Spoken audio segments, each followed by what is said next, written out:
சாம்பார் வைக்க போகிறோம். சுண்டைக்காய், கத்திரிக்காய், முள்ளங்கி, நூக்கோல் ஒரு குக்கரில் வச்சு ஒரு ஆவி காட்டி கொட்டி வச்சுருக்கேன். பருப்பு வேக வச்சு வச்சுருக்கேன். புளி ஊற வச்சுருக்கேன்.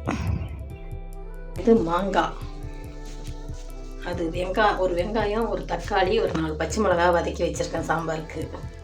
பீன்ஸ் பொரியல், பீன்ஸும் உருளைக்கிழங்கு பொரியல் வேக வச்சு வச்சுருக்கேன். வெங்காயம் தக்காளி பொரியலுக்கு அரிஞ்சு வச்சுருக்கேன். அப்புறம் காய் பருப்பு எல்லாத்தையும் ஒன்றா ஆக்குறேன்.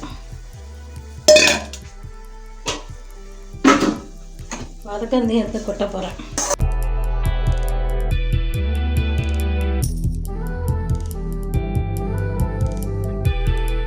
பருப்பு, காய், வெங்காயம் தக்காளி வதக்கினதெல்லாம் ஊற்றி ஒரு கொதி வரட்டும், பார்க்கலாம். அது கொதிக்குது.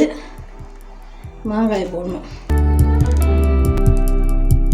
சாம்பார் கொதி வந்துட்டு ஒரு 1/4 ஸ்பூனு மஞ்சள் தூள் போடணும். 2 ஸ்பூன் மிளகாத்தூள். சாம்பாருக்கு புளி ஊற்றணும்.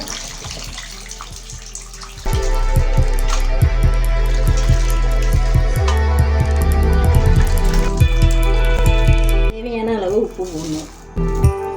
சாம்பாருக்கு கருவேப்பிலை போடணும்.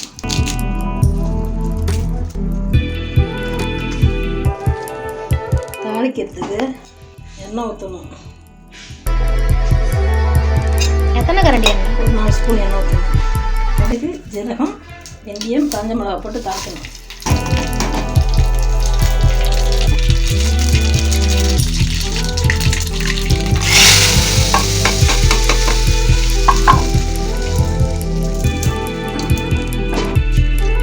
தாளித்து ஒரு 5 நிமிஷம் கொதிக்க வச்சு இறக்குனா சாம்பார் ரெடி. பீன்ஸு உருளைக்கிழங்கு பொரியலுக்கு எண்ணெய் ஊற்றணும். எத்தனை கரண்டி? ஒரு 5 ஸ்பூன் எண்ணெய் ஊற்றிங்க. எண்ணெய் சூடானதான் கடுகு உளுந்து போட்டுங்க.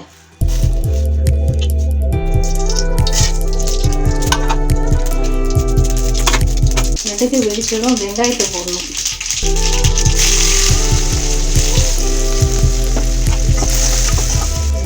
வெங்காயம் நல்லா வதங்கிறதும் தக்காளி போடணும். ஒரு தக்காளி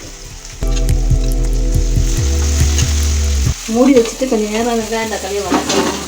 பீன்ஸ் உருளைக்கிழங்கு போடணும். அதில் வதங்கினாதான்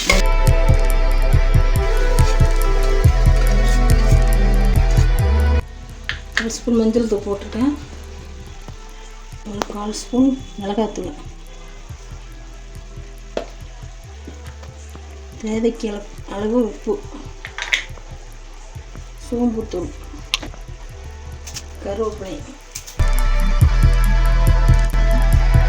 ஒரு 5 நிமிஷம் பெரட்டி வச்சுருந்து மூடி வச்சுருந்து இறக்குனா பீன்ஸ் பொரியல் ரெடி. வீட்டு சாப்பாடு பாருங்கள். சாதம், இது சாம்பார், மாங்காய் சாம்பார் சூப்பராக இருக்கும். கமகமாக இருக்கும். இது தஞ்சாவூர் ஸ்பெஷல் பொரியல். பீன்ஸ் உருளைக்கிழங்கு. வாங்க சாப்பிட்லாம்.